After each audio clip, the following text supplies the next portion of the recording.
Le nouvel âge invité dans l'Église. Le nouvel âge est censé apporter à l'humanité entière une ère nouvelle d'harmonie, de bonheur, de justice et de paix, que ce soit dans le domaine spirituel ou sur le plan politique. Seulement, l'opposition première à cette doctrine est la croyance en Dieu et le respect de ses principes. La pensée du nouvel âge est une vision très libérale et humaniste. Elle est un courant qui tend à mettre l'humain au centre de toute chose au lieu de Dieu. En règle générale, le mysticisme proposé par le nouvel âge n'est pas apprécié par les populations, et ses adeptes le savent très bien. Donc ils n'attaqueront pas le problème frontalement, de la même manière que si Satan venait à Décon, tout le monde fuirait. Au contraire, pour séduire les gens, Satan se déguise en ange de lumière. De la même manière, les idées du nouvel âge sont propagées de manière subtile par des choses attrayantes. Ainsi, le libéralisme et les idées du Nuez sont propagées depuis maintenant de nombreuses années aux nouvelles générations, qui, en grandissant, les incluent comme étant quelque chose de normal.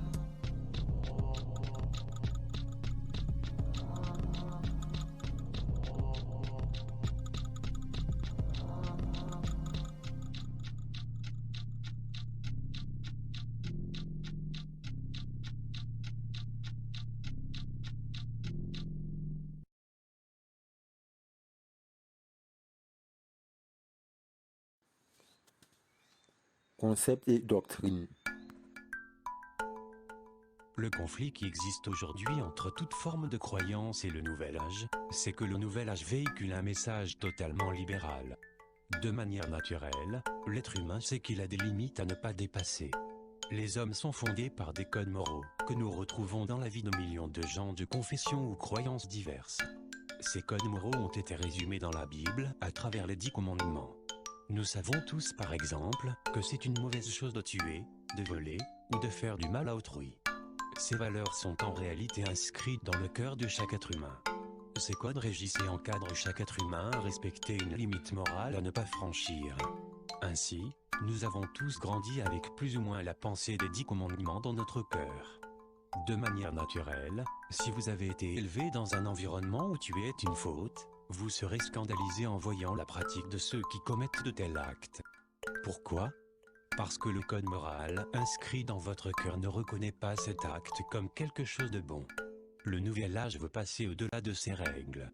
Sous un désir perpétuel de connaissance, le but est d'atteindre le paroxysme, l'illumination totale. Pour les adeptes de nouvel âge, il est impossible d'être mature en pratiquant une religion ou en faisant profession de foi. La raison est que les personnes qui croient Dieu sont soumises à des règles à ne pas franchir. Dans le nouvel âge, le bien et le mal sont des notions relatives. Ils n'existent pas dans l'absolu. En ce sens, tout chemin d'expérimentation est bon, même le satanisme, pourvu qu'il soit librement choisi. En fait, selon cette doctrine, toute chose est vraie si nous le croyons. Les adeptes du nouvel âge travaillent à faire croire que les principes bibliques sont archaïques, mais qu'il faut évoluer. La pensée du nuage, c'est de mettre l'homme au centre de l'existence et de lui faire croire qu'il a le pouvoir de faire ce qu'il veut.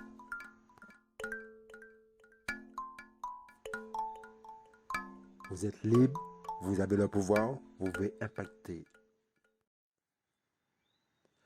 La doctrine du Kidon revendique avec force ce message de toute puissance de l'homme.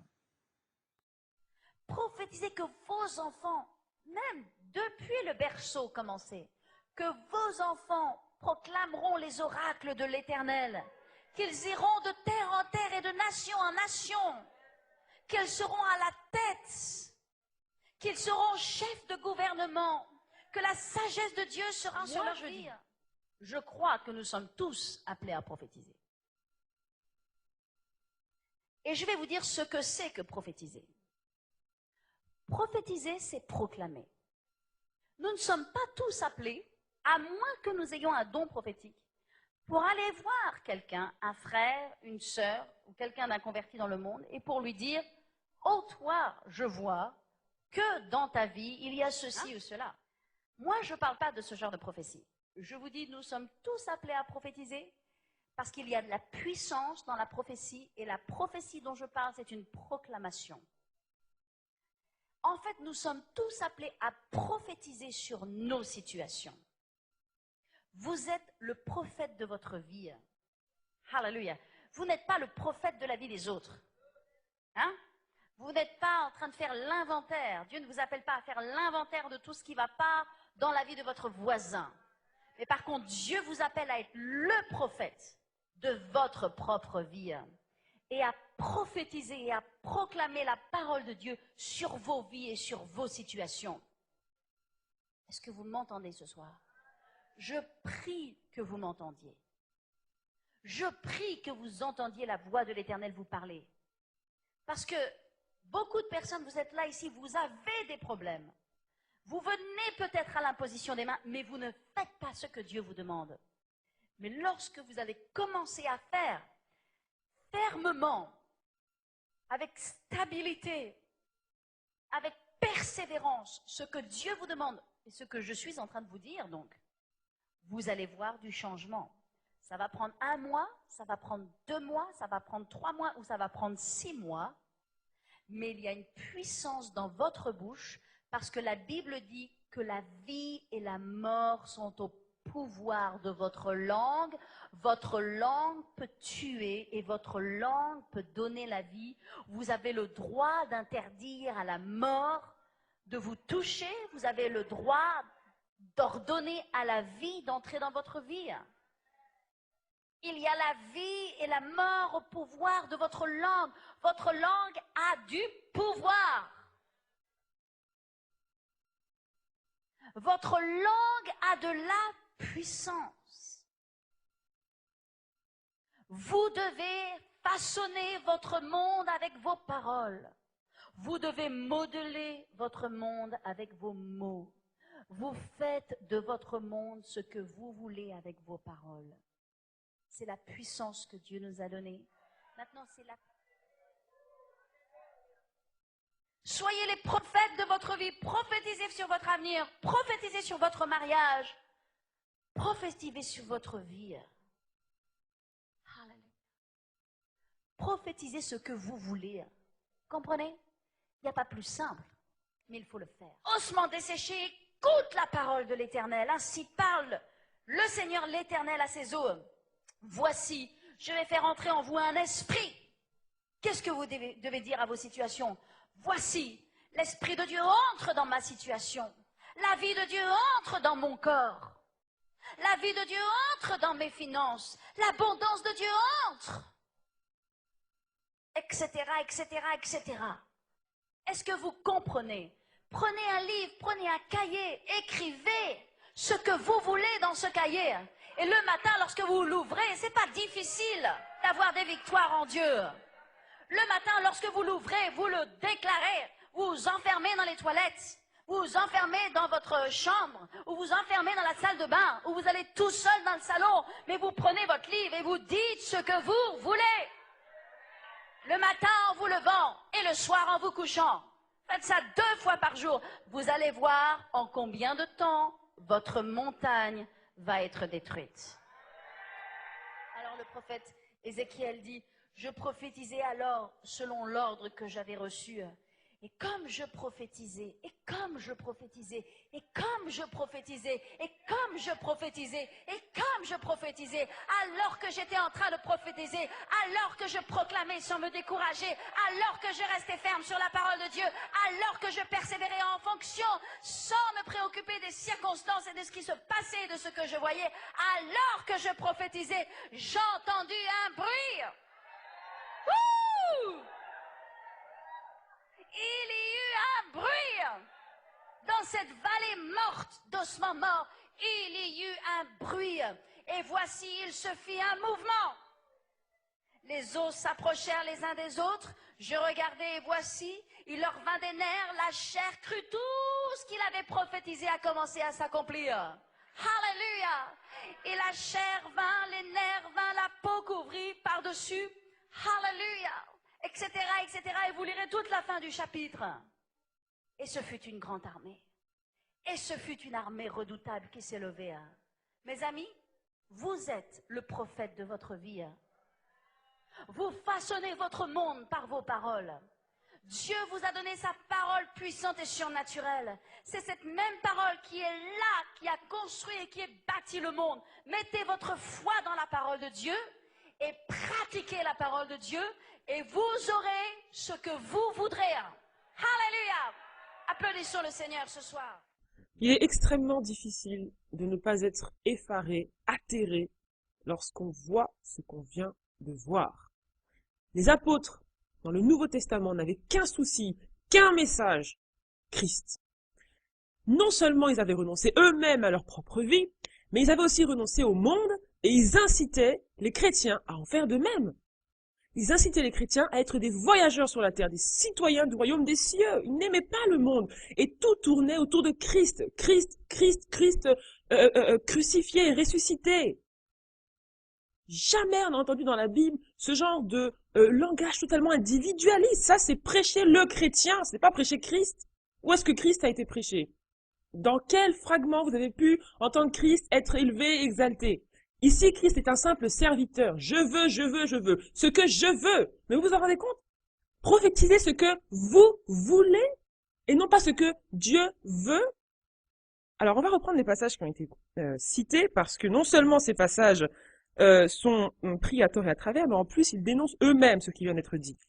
Donc, lorsqu'on prend, par exemple, Corinthiens 14, lorsque Paul exhorte les chrétiens à rechercher les dons de prophétie, les dons spirituels, dont le don de prophétie, mais à quoi fait-il référence? Est-ce que dans ce passage, Paul incite les chrétiens à chercher un don de prophétie qui serait une baguette magique pour leur propre vie à eux?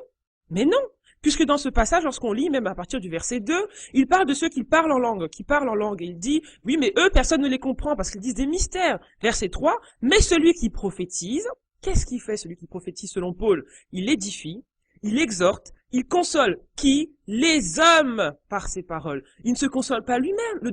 Les dons sont des services. C'est quelque chose que Dieu nous donne pour être au service des autres. Et il va le dire très clairement. Quand il dit celui qui parle en langue, une langue étrangère, s'édifie lui-même. Mais celui qui prophétise édifie l'Église.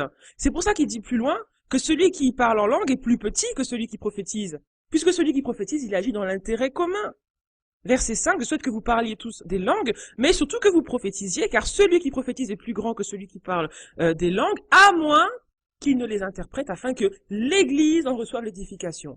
Paul, son seul souci, c'était que l'Église soit édifiée. Pas un individu, c'était pas de l'égoïsme, de l'égocentrisme, de l'individualisme repackagé et labellisé chrétien, c'était vraiment pour l'édification. Verset 12. Puisque vous désirez avec ardeur les dons spirituels, cherchez à en avoir abondamment pour l'édification de l'Église. Il n'a pas dit pour votre édification, pour l'édification de l'Église. Les dons spirituels sont là pour nos frères, pour nos sœurs. Les dons que Pierre avait reçus, il s'en est pas servi pour prophétiser sur sa vie, avoir des villas, des maisons et je ne sais pas quoi d'autre. Ils s'en sont tous servis pour l'édification de l'Église. Verset 17. Quand il parle du parler en langue, il dit « Il est vrai que tes actions de grâce sont excellentes, mais les autres n'en sont pas édifiés. » Et pour Paul, c'était un problème. C'est pour ça qu'il dit « Ceux qui parlent en langue, s'il n'y a pas d'interprétation, qu'on se taise dans l'Église. » Parce que tout ce qu'on doit faire doit être fait dans l'Église pour l'édification des autres. Il dit « J'aime mieux prononcer dans l'Église 5 paroles par mon intelligence, afin d'instruire aussi les autres, que 10 000 paroles dans une langue inconnue. » Et verset 14, « Si tous prophétisent, qu'il entraîne un crédule ou un ignorant, il est convaincu par tous, il est jugé par tous, etc. » Je me demande comment on peut se servir de ce passage pour prêcher l'individualisme, pour prêcher l'égoïsme, alors que tout dans ce passage fait référence à l'édification commune. Lorsqu'il parle du mondain qui va rentrer dans une assemblée, il dit que par la prophétie, son cœur, les secrets de son cœur seront manifestés, et que en se prosternant la face contre terre, il adorera Dieu et publiera que Dieu est véritablement au milieu de vous.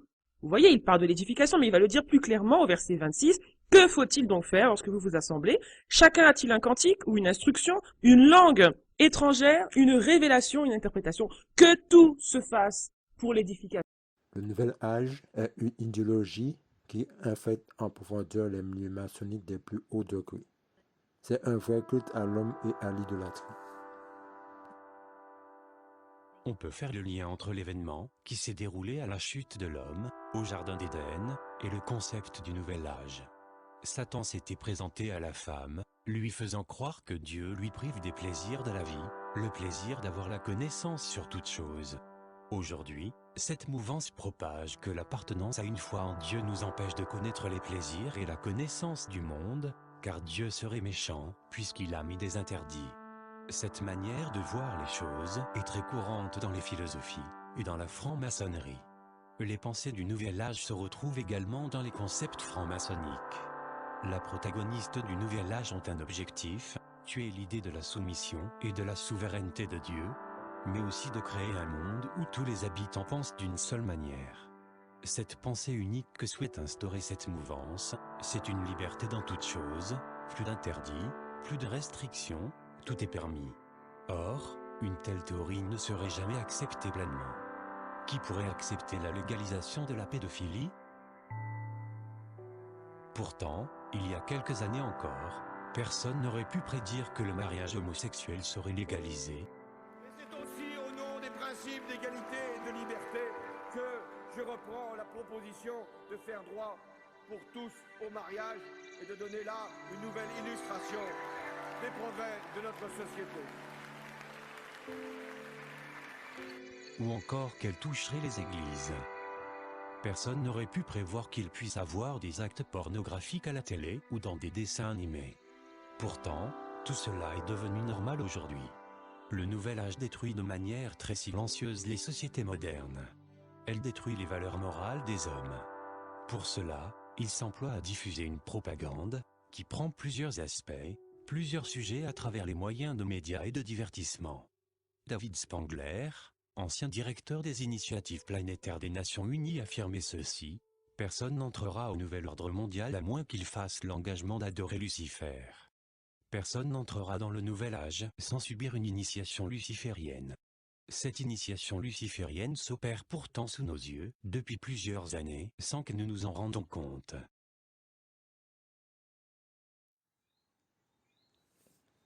L'ère du Verseau et la venue du Christ. Les adeptes du Nouvel Âge prophétisent l'imminence d'une période bénie, qu'ils appellent l'ère du Verseau.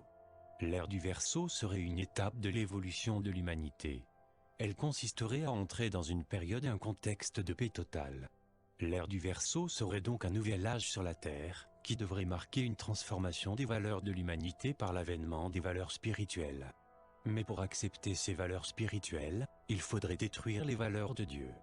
Cette entrée dans l'ère du Verseau devrait être marquée par les douleurs de l'enfantement, et ne s'opérer que dans une sorte de mort à soi-même, où chacun est appelé à renoncer à ses idées, à ses convictions, y compris religieuses, bien sûr, et à ses comportements. Vous comprenez qu'il s'agit donc de rompre avec toute prénotion humaine, morale et religieuse, auxquelles les hommes sont habitués. Le Nouvel Âge stricto sensu désigne l'attente d'une nouvelle ère, à venir ou en cours.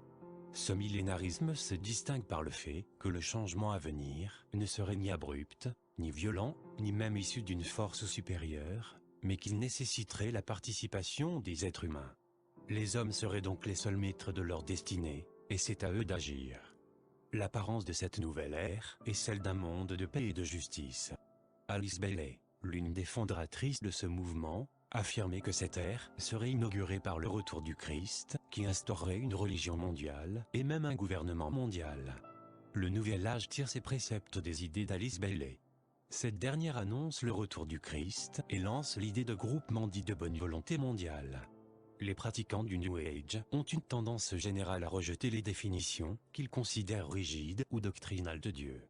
Dans le New Age, on ne doit pas croire en Dieu mais faire l'expérience de Dieu.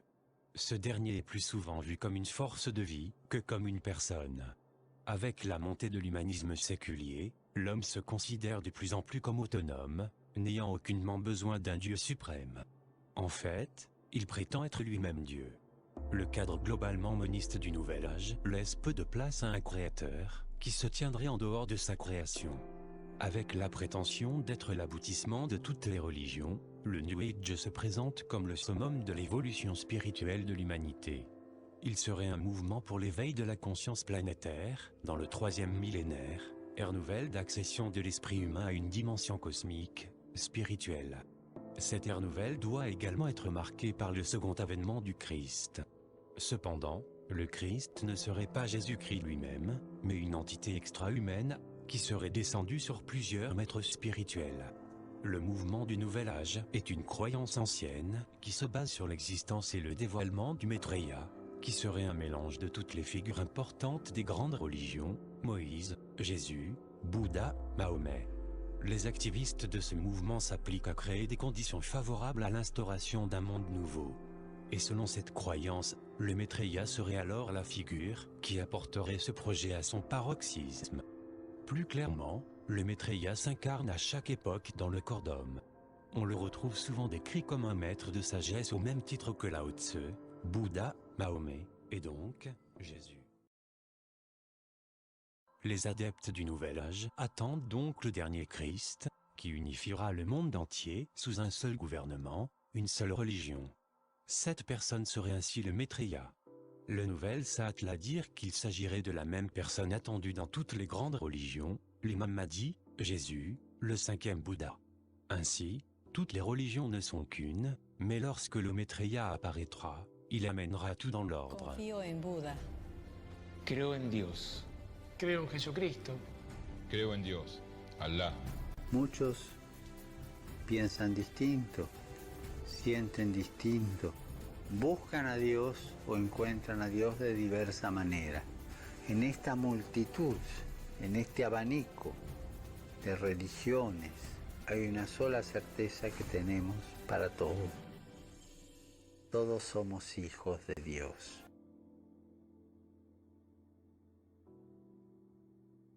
Un gouvernement mondial, une religion unique,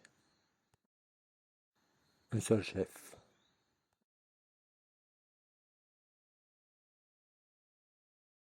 La propagande du New Age. Le rejet du christianisme biblique, avec la perte des valeurs absolues qui en découlent, a créé un vide qui est de plus en plus comblé par des idées et des pratiques occultes et non bibliques. L'idée selon laquelle toutes les religions mènent au salut est plus attirante pour l'homme naturel que la revendication du christianisme selon laquelle Jésus-Christ est le seul chemin qui mène à Dieu. Cette idée conduit au syncrétisme, à savoir un mélange de toutes les religions, en une seule religion mondiale. Mais le problème qui existe est le suivant: qui accepterait délibérément de se faire diriger par un dictateur ou un souverain planétaire? Le plan du New Age est d'évincer toute place la culture judéo-chrétienne, à travers la promotion de la laïcité et du libre arbitre. Nombreux sont ceux qui annoncent un âge d'or à venir, caractérisé notamment par un gouvernement et une religion unique sur le plan mondial. Que ce soit le désordre aujourd'hui, je crois que c'est pas niable. Désordre des monnaies, désordre des cours des matières premières, désordre des marchés boursiers et désordre maintenant de l'économie réelle. Donc l'urgence de définir un nouvel ordre, c'est quoi? C'est pas un ordre au sens militaire international, c'est un ordre au sens monétaire d'abord. Cette crise marquera sans doute pour l'histoire le commencement véritable du XXIe siècle. Le moment où tout le monde aura compris qu'il était temps de changer, temps de donner un nouveau visage à la mondialisation, temps de construire un nouvel ordre mondial. Alors jamais la nécessité d'un nouvel ordre international n'a paru aussi nécessaire. Des sourires et des poignées de main qui en disent long. Hier soir à Londres, les dirigeants du G20 estiment avoir trouvé un accord historique. Un nouvel ordre mondial émerge et avec lui, nous entrons dans une nouvelle ère de coopération internationale. Mais en même temps, ne nions pas que nous avons besoin d'une gouvernance mondiale. Si on n'a pas aujourd'hui un gouvernement mondial, on ne peut pas parler sérieusement de démocratie. Or, nous n'avons pas. Donc, elle a trouvé ses limites, la démocratie. Donc, elle ne trouvera son accomplissement que lorsqu'elle sera une structure avec un gouvernement mondial, des gouvernements régionaux et des gouvernements locaux. Dans très longtemps, on ne le verra pas. Je n'en sais rien, mais le gouvernement mondial, il est là. Cela dit, quelques principes de base sont véhiculés par tous les mouvements qui se rattachent à cette philosophie. L'homme y est présenté comme un petit dieu, capable de toutes les merveilles, de toutes les réalisations, de tous les possibles. L'exploitation de son potentiel le rend radicalement autonome et indépendant. Dieu est remplacé.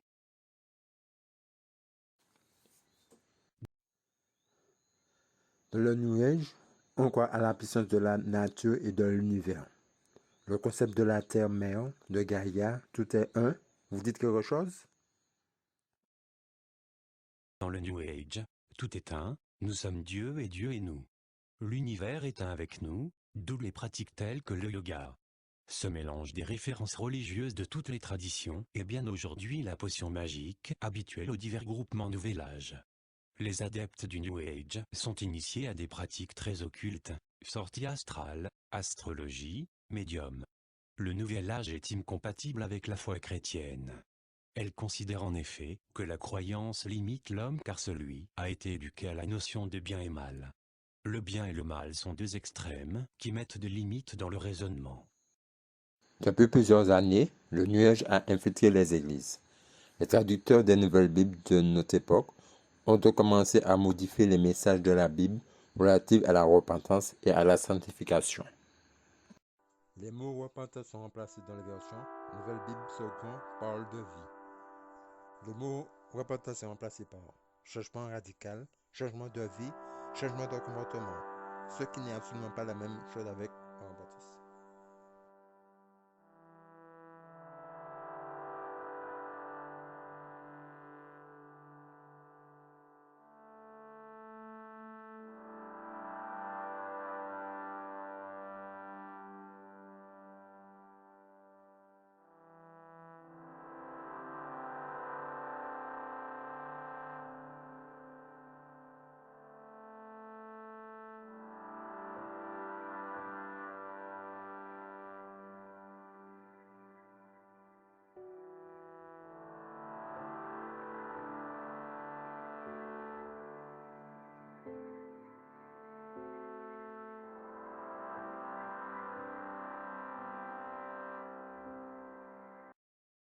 Le mot sanctification a également été banni de ces versions.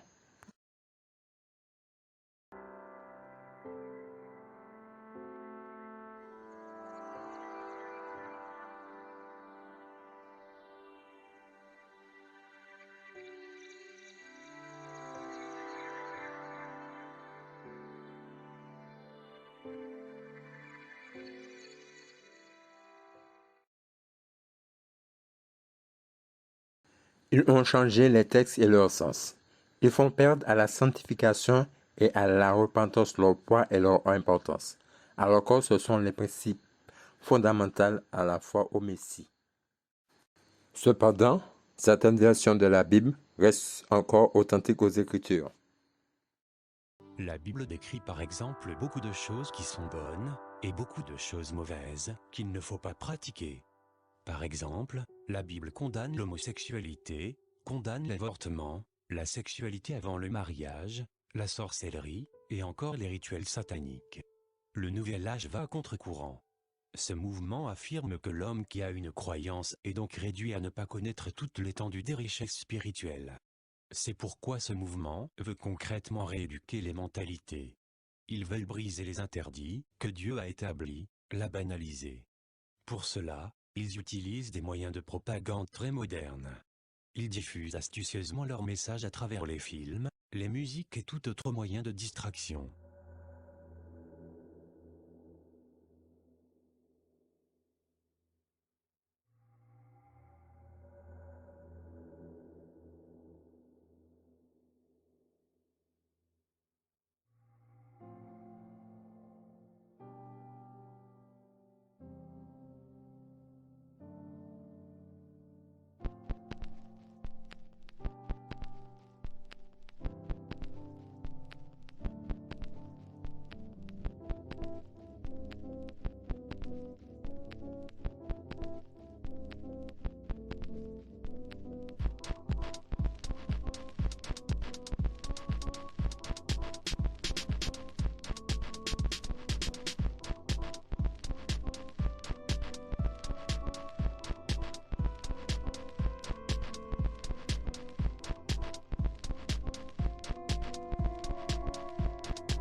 Ils le font aussi à travers la politique mondiale, qui s'inscrit dans un total rejet des valeurs bibliques. Should we go with Leviticus, which suggests slavery is okay, that eating shellfish is an abomination? Or we could go with Deuteronomy, which suggests stoning your child if he strays from the faith? Or should we just stick to the Sermon on the Mount, a passage that is so radical that it's doubtful that our own Defense Department would survive its application? À travers des lois sur la liberté sexuelle, des lois sur la famille, sur l'éducation sexuelle à l'école et la théorie des genres, les futures générations naîtront et grandiront dans un monde où le péché n'a plus de limite. Pour ce qui est des temps et des moments, vous n'avez pas besoin, frères, qu'on vous en écrive. Car vous savez bien vous-même que le jour du Seigneur viendra comme un voleur, dans la nuit. Quand les hommes diront « paix et sûreté », alors une ruine soudaine les surprendra comme les douleurs de l'enfantement surprennent la femme enceinte, et ils n'échapperont point. Voici donc ce que je dis, et ce que je déclare dans le Seigneur. C'est que vous ne devez plus marcher comme les païens, qui marchent selon la vanité de leurs pensées. Ils ont l'intelligence obscurcie. Ils sont étrangers à la vie de Dieu, à cause de l'ignorance qui est en eux, à cause de l'endurcissement de leur cœur. Ayant perdu tout sentiment, ils se sont livrés à la dissolution, pour commettre toute espèce d'impureté, jointe à la cupidité. Mais vous, ce n'est pas ainsi que vous avez appris Christ. Si du moins vous l'avez entendu, et si, conformément à la vérité qui est en Jésus, c'est en lui, que vous avez été instruits à vous dépouiller, eu égard à votre vie passée, du vieil homme qui se corrompt par les convoitises trompeuses, à être renouvelé dans l'esprit de votre intelligence, et à revêtir l'homme nouveau, créé selon Dieu, dans une justice et une sainteté que produit la vérité.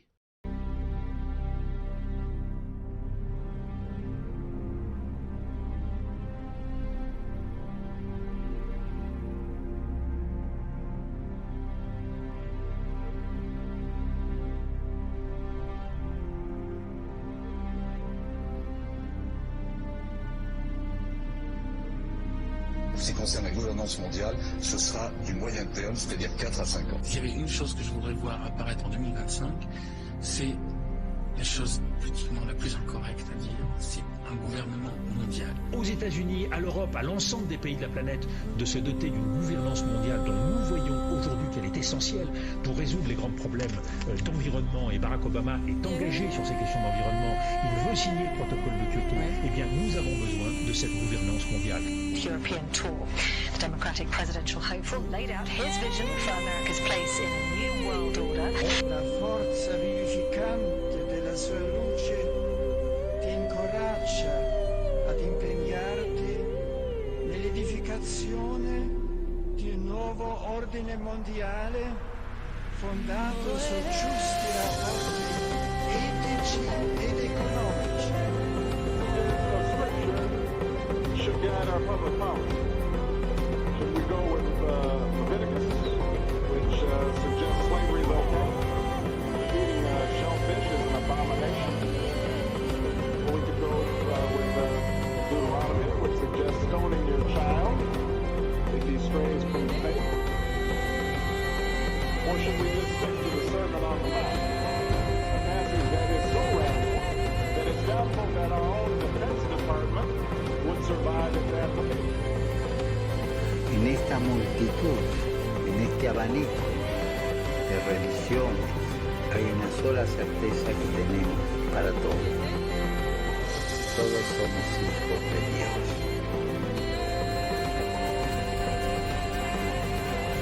Creo en el amor. Creo en el amor. Creo en el amor. Creo en el amor. Confío en vos para difundir mi petición de este mes, que el diálogo sincero entre hombres y mujeres de diversas religiones conlleve frutos de paz y justicia.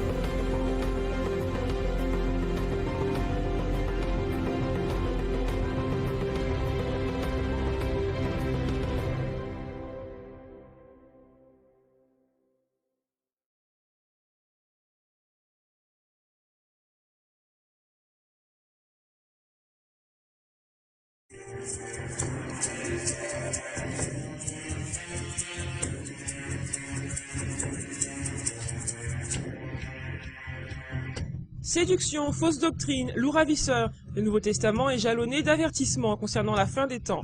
Verset après verset, Jésus et les apôtres ont mis en garde contre l'apostasie, contre le danger de s'éloigner de la vérité et donc de Christ. Bien que ces mises en garde dans la Bible soient omniprésentes, la plupart des assemblées de nos jours cultivent une toute autre idée de ce que doit être la vie chrétienne de la fin des temps.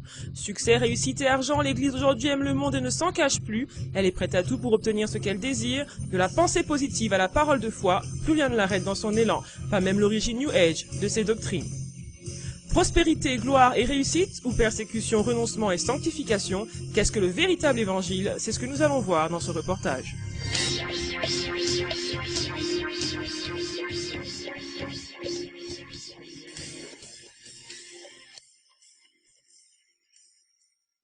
Pour mener nos investigations, nous porterons nos regards sur les sites chrétiens francophones parmi les plus visités tels que enseigne-moi.com. Là, nous étudierons minutieusement, vidéo à l'appui, les différentes doctrines en vogue dans les assemblées. Le message du royaume de Dieu, c'est une vie, c'est la vie du ciel qui vient sur la terre, maintenant sur la terre. Et pour les chrétiens qui sont pressés de partir au ciel, je t'annonce que Jésus va te ramener vite fait avec la résurrection d'entre les morts. Donc au final, c'est sur la terre que nous allons régner. La Bible nous dit dans Psaume 115, verset 15 à 16, que les cieux sont les cieux de l'Éternel et il a donné la terre aux êtres humains. Quelqu'un dit Amen. Tant que tu ne te perçois pas comme un roi, je ne dis pas tant que tu ne récites pas le roi, que tu es roi. Tant que tu ne te perçois pas comme un roi, tu ne pourras pas régner. Tu ne pourras pas opérer dans la dimension du règne. Et la Bible dit, je suis la lumière du monde, je suis le sel de la terre, je suis la justice de Dieu. Tout ça, c'est bien.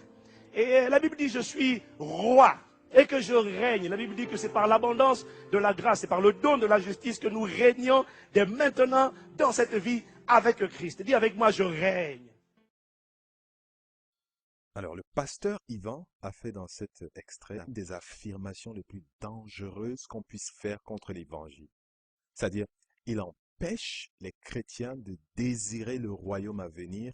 Il veut complètement détourner leur regard de Christ et du royaume de Dieu, du royaume des cieux, pour les maintenir liés et attachés à la terre. Tout est fait pour nous maintenir à la terre, malgré les innombrables avertissements de Jésus-Christ, de Paul, de Pierre, de Jean. Et il va même jusqu'à jeter ironiquement le discrédit sur les chrétiens qui attendent le royaume des cieux. Il se moque donc de Paul, par exemple, puisque Paul dit en Philippiens 1, 23 à 25, « Je suis pressé des deux côtés, j'ai le désir de m'en aller et d'être avec Christ, ce qui de beaucoup est le meilleur.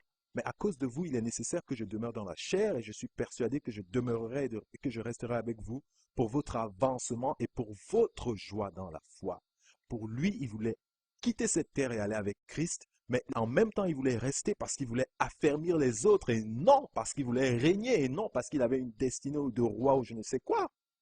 Hébreux 13, verset 14 nous dit « Car nous n'avons point ici-bas de cité permanente, mais nous cherchons celle qui est à venir. Nous n'avons pas de cité permanente ici-bas, pas du tout. » Colossiens 3, de 1 à 4. Si donc vous êtes ressuscité avec Christ, cherchez les choses d'en haut, où Christ est assis à la droite de Dieu, les choses d'en haut, c'est-à-dire dans les cieux et non sur la terre. Affectionnez-vous aux choses d'en haut et non à celles qui sont sur la terre. Car vous êtes morts et votre vie est cachée avec Christ en Dieu. Quand Christ, votre vie, paraîtra, alors et seulement alors, vous paraîtrez aussi avec lui dans la gloire. Jésus lui-même a dit dans Jean, chapitre 18, au verset 36, « Mon royaume n'est pas de ce monde.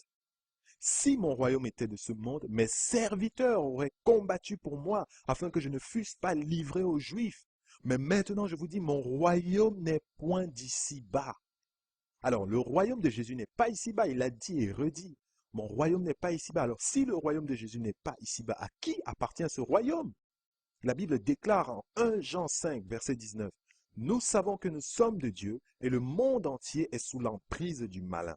Satan, qui est encore appelé le prince de ce monde, est bien celui qui règne sur la terre. » On peut voir en 2 Corinthiens 4, versets 3 à 4, « Si notre évangile est encore voilé, il est voilé pour ceux qui périssent, pour les incrédules, dont le Dieu de ce siècle a aveuglé l'intelligence. Satan est ici appelé le Dieu de ce siècle. Et c'est Paul qui l'appelle ainsi bien après la résurrection de Jésus. C'est pour vous dire que même après la résurrection de Jésus, Satan continue à agir comme étant le Dieu de ce siècle. Et Satan, le Dieu du monde, le prince du monde, le Dieu du siècle, tout ce que vous voulez, il va même jusqu'à proposer tous les royaumes de la terre à Jésus, en lui disant que cela m'appartient. Vous pouvez lire ça dans Matthieu au chapitre 4. Alors, si ces royaumes du monde appartiennent à Satan et qu'il peut se placer devant Jésus et lui dire, tu sais très bien que ça m'appartient, je peux te le donner.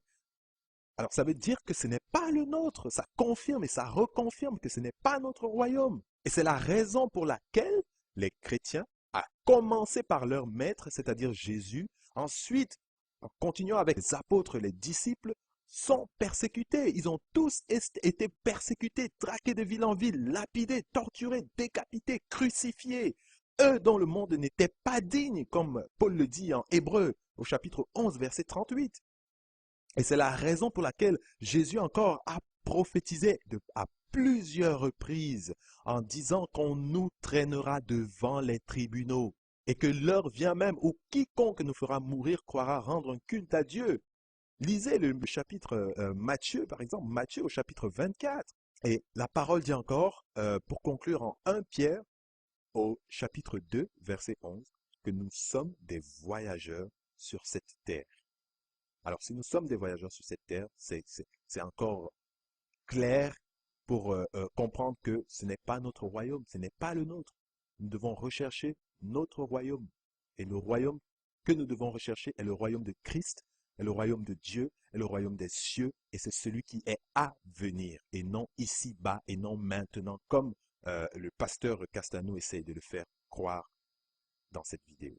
Voici encore une fois un passage qui a été pris, qui a été cité à la volée par le pasteur. Il a cité ce passage à la volée, c'est Romains 5 au verset 17, qui dit « Si par l'offense d'un seul la mort a régné, par lui seul, à plus forte raison, ceux qui reçoivent l'abondance de la grâce et du don de la justice régneront-ils dans cette vie par Jésus-Christ lui seul. » Voici un verset qui vient d'être déformé par le pasteur Yvan, en le sortant complètement de son contexte, en essayant de faire croire que ce verset veut dire que nous devons régner dès maintenant, ici-bas, maintenant sur la terre, que nous devons être régnés comme des rois sur cette terre. Voici comment est-ce qu'il vient de déformer ce verset. Mais reprenons ce verset dans son contexte pour retrouver la pensée de Paul lorsqu'il a dit ces paroles. Alors, si on repart à partir du verset 14 jusqu'au verset 18, c'est Romains chapitre 5, il dit « Cependant, la mort a régné depuis Adam jusqu'à Moïse, même sur ceux qui n'avaient pas péché par une transgression semblable à celle d'Adam, lequel est la figure de celui qui devait venir. Mais il n'en est pas du don gratuit comme de l'offense, car si par l'offense d'un seul, il en est beaucoup qui sont morts, à plus forte raison, la grâce de Dieu et le don de la grâce venant d'un seul homme, Jésus-Christ, ont-ils été abondamment répandus sur beaucoup. Il n'en est pas du don comme de ce qui est arrivé par un seul qui a péché, car c'est après une seule offense que le jugement est devenu condamnation, tandis que le don gratuit devient justification après plusieurs offenses. Alors si par l'offense d'un seul, la mort a régné par lui seul, à plus forte raison, ceux qui reçoivent l'abondance de la grâce et du don de la justice régneront-ils dans la vie par Jésus-Christ lui seul. Ainsi donc, comme par une seule offense, la condamnation a atteint tous les hommes, de même, par un seul homme, par un seul acte de justice, la justification qui donne la vie s'étend à tous les hommes.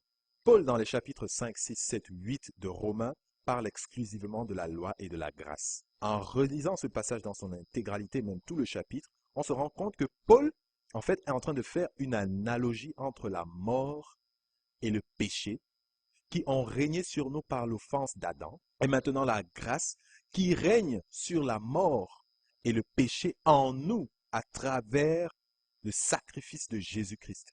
C'est ce qui est confirmé au verset 21 en disant « Afin que, comme le péché a régné par la mort, ainsi la grâce régna par la justice pour la vie éternelle par Jésus-Christ notre Seigneur. » Ceci n'a donc rien à voir avec un quelconque règne des chrétiens dans le monde ou encore sur la terre.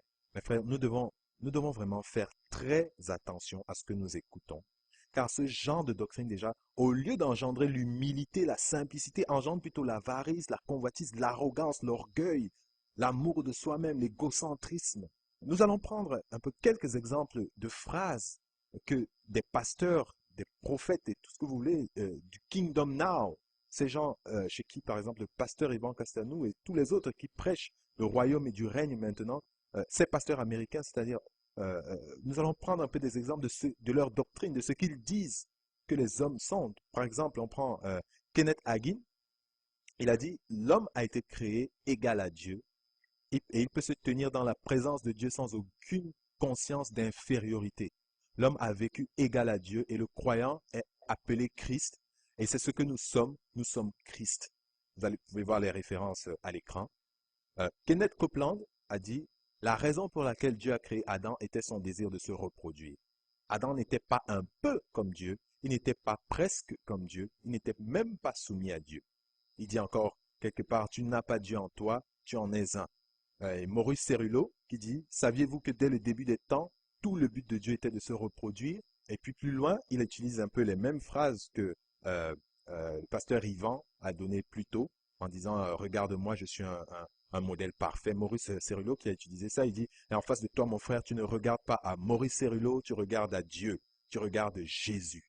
Vous avez les références à l'écran. Donc, c'est-à-dire dans cette doctrine, Dieu est éliminé, il est tué dans les cœurs des chrétiens petit à petit, d'une manière très subtile. Et c'est la même tentation de Satan. C'est toujours la tentation en Éden.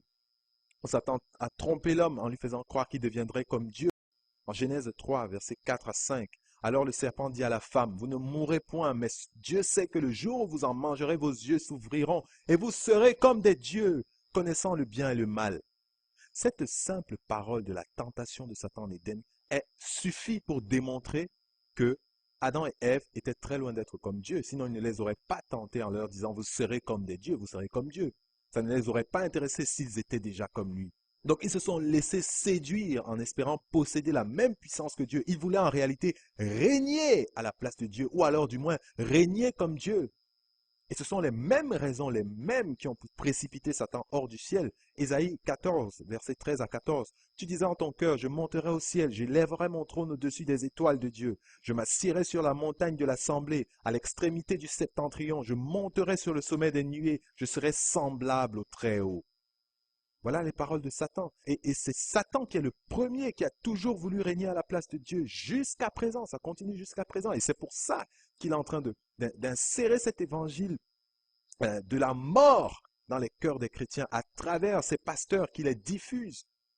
Frères, nous devons faire attention et rejeter toutes ces doctrines.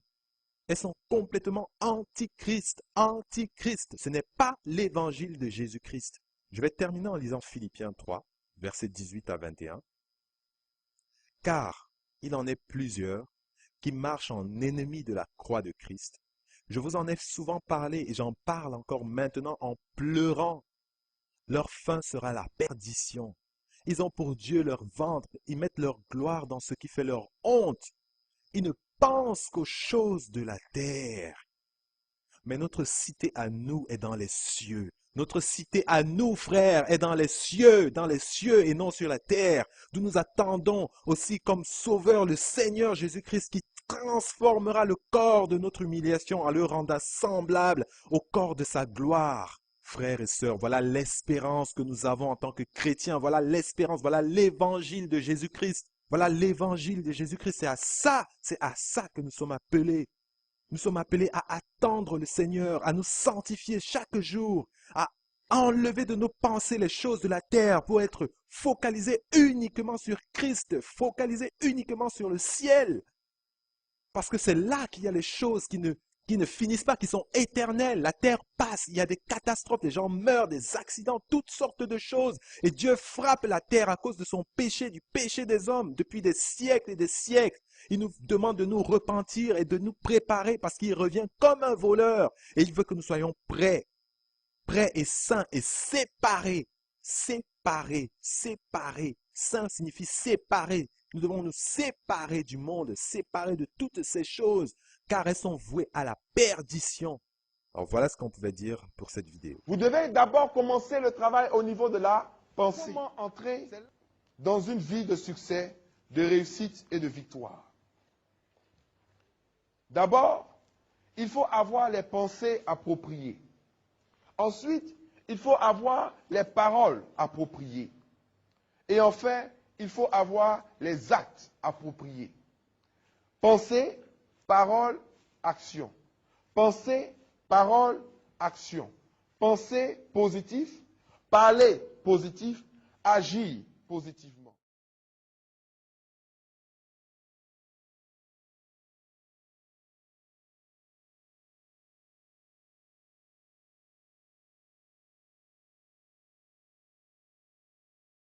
Il dit, car tu te répandras à droite et à gauche. Tu vas te multiplier. Tu vas te multiplier. Notre Dieu est le Dieu de la multiplication. Il est le Dieu de l'abondance. Le diable, lui, il vient pour pouvoir soustraire, pour pouvoir diviser. Mais Dieu, lui, il vient pour ajouter et pour multiplier. Nous devons nous élargir. Nous devons chercher à nous développer. Nous devons rechercher le succès. Nous devons rechercher la réussite. Dieu ici est en train de dire, recherche le succès, recherche la réussite, recherche le développement, développe-toi. Un passage de l'Évangile dit ceci, que celui qui veut garder sa vie la perdra, mais celui qui la perd à cause de moi la retrouvera. Il ne faut pas se mettre dans une position où on essaie de garder le peu qu'on a. Il faut se mettre dans une position où on essaie toujours de conquérir et de gagner et d'accroître ce qu'on a. C'est la meilleure manière de combattre. Parce que si vous vous concentrez sur le fait de conserver le peu que vous avez, vous allez le perdre. Mais si vous vous concentrez plutôt sur le fait d'accroître ce que vous avez, au pire des cas, vous allez conserver ce que vous aviez. Joseph était un homme de succès. Vous prenez Néhémie, qui a rebâti, qui a bâti des villes, était un homme de succès. Vous avez Abraham. La Bible dit qu'il était riche, qu'il était très riche en or, en argent.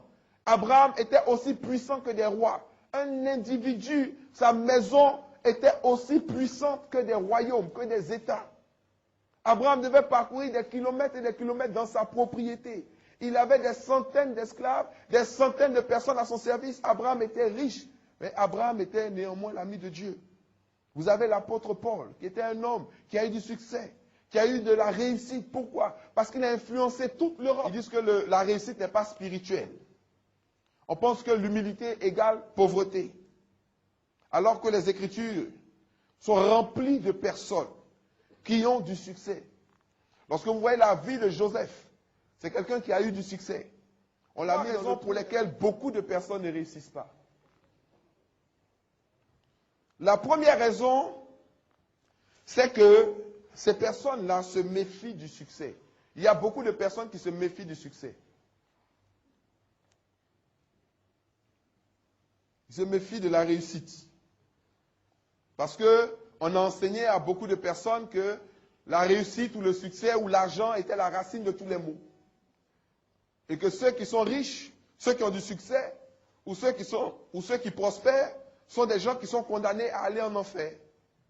Et que pour pouvoir être heureux sur la terre, il faut être pour le message qui n'est pas corruptible, qui ne change pas, qui est éternel, qui est le même pour les noirs, pour les blancs, pour les rouges, pour les bleus, qui transforme et qui change la vie, qui nous apporte la vie, qui nous apporte la paix, qui nous apporte la joie, qui nous apporte l'amour, qui nous apporte la prospérité, qui nous apporte l'élévation, qui nous apporte la multiplication et qui permet que nous ayons la carrure nécessaire pour pouvoir influencer tous les gens avec qui nous allons être. Nous recevons ces bénédictions-là à travers notre travail et à travers nos efforts. Et ce n'est pas un péché de s'enrichir, de se multiplier et de se développer, de développer ses activités, d'avoir des succursales partout dans le monde. Ce n'est pas un péché. Il faut qu'il y ait des personnes qui soient capables de pouvoir louer des stades pour la gloire de Dieu. Des personnes qui soient capables de pouvoir prendre les plus grands hôtels et louer toutes les chambres, toutes les salles de conférence et le réserver seulement pour que des personnes viennent de partout dans le monde, avoir des séminaires d'enseignement, des temps de prière, des temps de retraite et dans des bonnes conditions. Il y a une chose qui est certaine lorsqu'on regarde ces vidéos, c'est que cet évangile n'a plus rien à voir avec le Nouveau Testament. Ce qui préoccupe les hommes ici, ce n'est plus Christ, ce n'est plus de prêcher Christ aux perdus.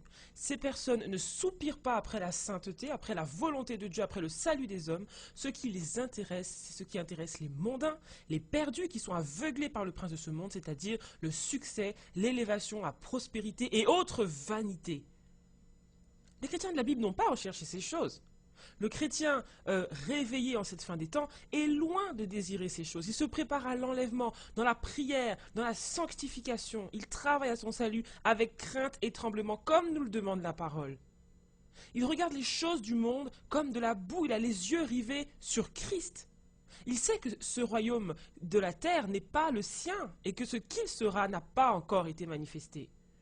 Est-ce que vous pouvez me donner des passages du Nouveau Testament qui encouragent les chrétiens à rechercher le succès, à rechercher l'élévation, à se développer, à se multiplier, la prospérité et toutes ces choses?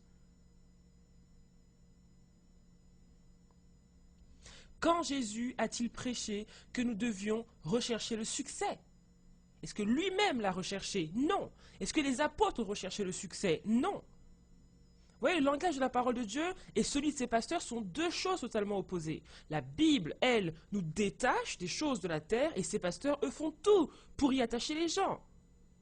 Jésus n'a jamais encouragé une seule personne dans tout son ministère, aucun apôtre, aucun disciple, à rechercher le succès et la prospérité. Cet évangile n'appartient pas au Nouveau Testament. Jésus enseignait à renoncer à tout pour le suivre. Mais le chrétien qui recherche le succès, il a renoncé à quoi au juste? Il vit pour lui-même. Il ne sert pas Christ en réalité. Il n'a renoncé à rien, il poursuit les désirs de sa chair. Tandis que le véritable chrétien, qui vit réellement pour le Seigneur, ne recherche pas des choses aussi chimériques, aussi éphémères que le succès. Son but, c'est de faire la volonté de Dieu. Il cherche le royaume de Dieu. Il vit pour Christ, pour que les âmes soient sauvées.